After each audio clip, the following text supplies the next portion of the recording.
everyone. My name is Gisela coming to you from Children's Museum Houston. I'm the Basics Houston educator here, and today, thanks to Catherine G. McGovern and the McGovern Foundation, we're going to share with you one of our virtual fun shops that can give your child a great start in life. A fantastic way to start counting, grouping, and comparing with kids is through reading. Today, we're going to share with you a rhythmic story titled Big Red Barn by Margaret Wise Brown, which allows us to introduce your children important math concepts such as big and little. Let's begin. By the big red barn, in the great green field, there was a pink pig who was learning to squeal. There was a great big horse and a very little horse.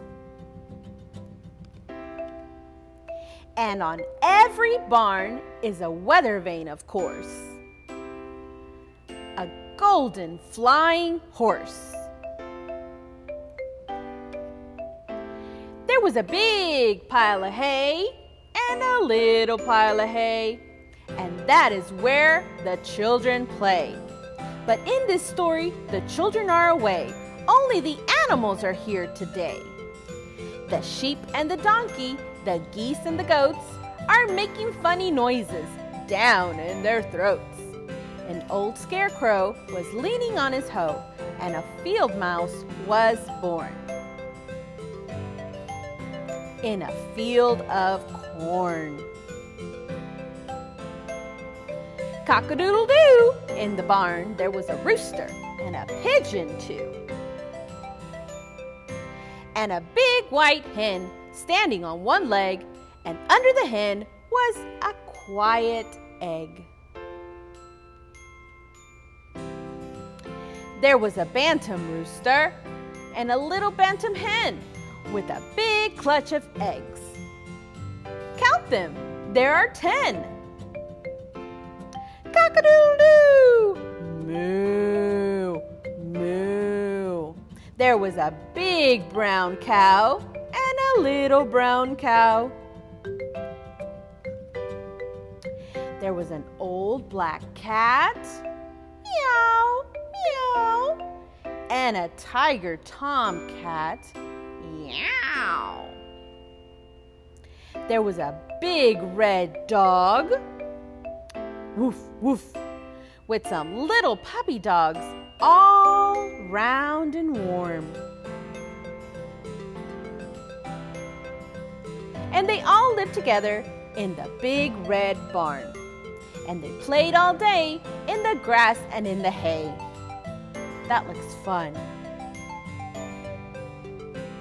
When the sun went down in the green grape field, the big cow lowed, the little pig squealed. The horses stomped in the sweet warm hay, and the little donkey gave one last bray. The hens were sleeping on their nest. Even the roosters took a rest. The little black bats flew away out of the barn at the end of the day. And there they were all night long, sound asleep in the big red barn. In the dark night sky. The end. Wow, what a fun way to talk about sizes, colors, and amounts with your little ones. Now we want to encourage you to build your baby's brain going beyond the story with the Basics Houston activity called Animal Sorts, which consists in classifying the animals into categories such as big and little, allowing us to compare them with each other according to their size. For this activity, we use big and little farm animals and shoe boxes labeled Big Farm and Little Farm. We encourage parents to help their child pair up the parent and baby animals together. They can then discuss the differences between the parent and baby animals using the words big and little, and place the animals in the right place, the little animals in the little farm box, and the big animals on the big farm box. When talking about sizes with your little ones, make sure you're using objects of the same kind for them to better understand this concept. For example, the mommy duck and the baby ducks, instead of the cow and the dog. Which one is big and which one is little? If you don't have these items at home, no need to worry. Try to group and compare using everyday household items like safe kitchen supplies.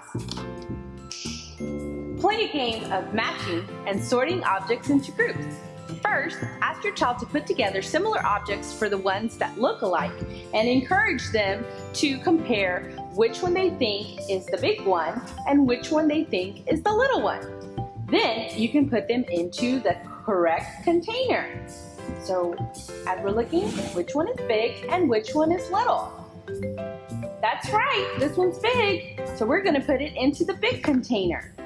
And this one is little, so we're going to put it into the little container.